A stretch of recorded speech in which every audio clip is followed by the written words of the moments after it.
Good evening, আমি চৈতালি আবার চলে এসেছি নতুন একটা ভিডিও নিয়ে। আজকে এসেছে একটা চিকেনের সুন্দর রেসিপি নিয়ে। এখন তো বাজারে প্রচুর টমেটো, মানে টমেটো তো এখন সিজন, লাল লাল দেশি টমেটো। সেই টমেটো দিয়ে বানিয়ে নিন টমেটো পেপার চিকেন। দারুণ খেতে হয়, অন্য কিচ্ছু লাগবে না, শুধু টমেটো পেপার চিকেন। দুটো রুটি কি পরোটা বা লুচি, হ্যাঁ ভাতেও খেতে পারেন, কিন্তু রাত্রে ডিনার হিসাবে এটা কিন্তু সব থেকে ভালো যাবে। টমেটো পেপার চিকেন করতে লাগবে কিছুটা পেঁয়াজ কুচি, অনেকটা পরিমাণ টমেটো কুচি, এখানে আমার 600 থেকে 700 গ্রাম চিকেন আছে, গোলমরিচ বাটা, আদা রসুন কাঁচা লঙ্কা আর গরম মশলা আর একটু ধনেপাতা। আমি এই রান্নাটা কিন্তু গুঁড়ো লঙ্কা ব্যবহার করব না, গরমকালে গুঁড়ো লঙ্কা খেলে অনেকেরই প্রবলেম হয়, সেই জন্য গোলমরিচ আর কাঁচা লঙ্কা দিয়ে রান্নাটা করলে স্বাদও ভালো হবে এবং শরীরও ভালো থাকবে। এখন আমি আদা রসুন কাঁচা লঙ্কাটাকে ভালো করে বেটে নিচ্ছি। এখানে আদার ভাগ কম, রসুনের ভাগ বেশি। আমার আদা রসুন কাঁচা লঙ্কার পেস্ট তৈরি হয়ে গেছে। এরপর আমি টমেটো বেটে নেব।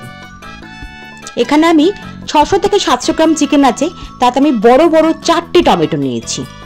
টমেটোটাকে ভালো করে পেস্ট করে নেব। এখানে টমেটো কুচির ব্যবহার করব না, পুরোটাই পেস্ট করে ব্যবহার করব। টমেটো বাটাও হয়ে গেছে আমার। এরপর ফ্রাইং প্যানে সরষের তেল গরম করে পেঁয়াজ কুচি দিয়ে দেবো। হ্যাঁ, সরষের তেলে কিন্তু অতি অবশ্যই একটু চিনি দেবো আগে। আমি এতে অন্য কিছু ফোড়ন দেবো না, চিনিটা দিয়ে পেঁয়াজটা দিলে কি হবে, পেঁয়াজটা তাড়াতাড়ি মজেও যাবে আর চিকেনের রংটা খুব সুন্দর হবে। যেহেতু চিনিটা ক্যারামেল হয়ে যাবে, সেই জন্য বেশ লাল দেখতে হবে। আমি সেই জন্য সবসময় তেলে চিনিটা আগে ব্যবহার করার চেষ্টা করি।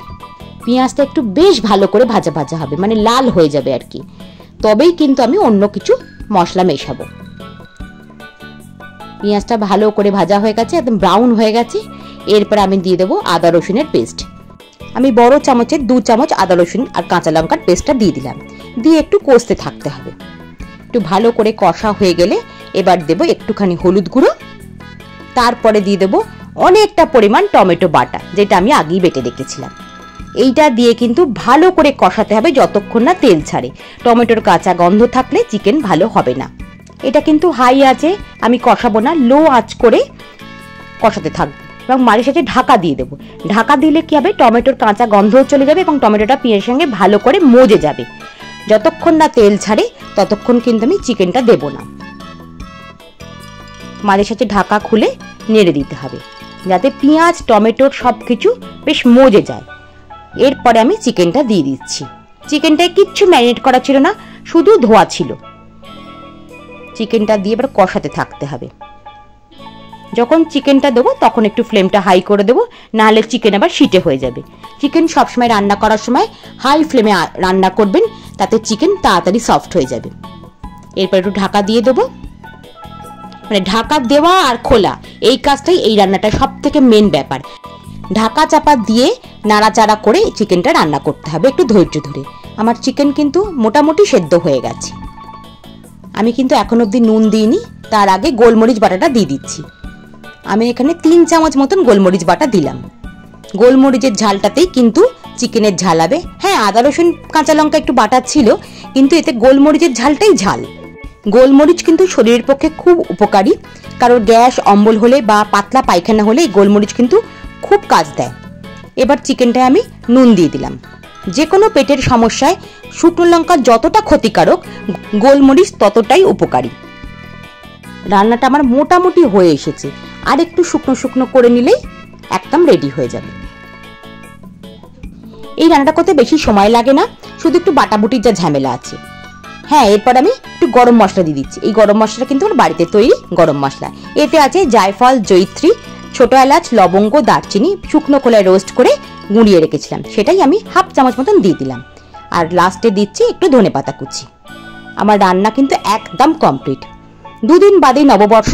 আপনার নববর্ষের দিন পোলাও বা লুচি বা রুটি বা পরোটা বা এমনি ভাতের সাথেও এই টমেটো পেপার চিকেনটা করে দেখতে পারেন।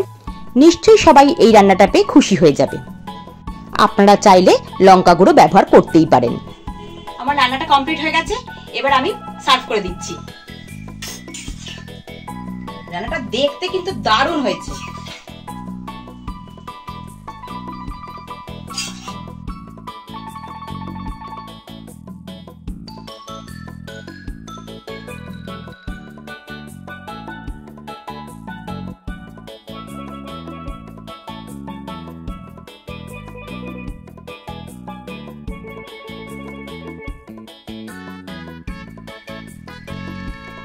আজকের মেনু টমেটো পেপার চিকেন। আজকের ভিডিও আমি এখানেই শেষ করছি। আশা করি আপনাদের রেসিপিটা ভালো লাগলো। যদি ভালো লাগে তাকে লাইক শেয়ার কমেন্ট করে দেবেন আর অতি অবশ্যই বাড়িতে এই রেসিপিটা ট্রাই করুন। আমার ভিডিওটা দেখার জন্য আপনাদের অনেক অনেক ধন্যবাদ।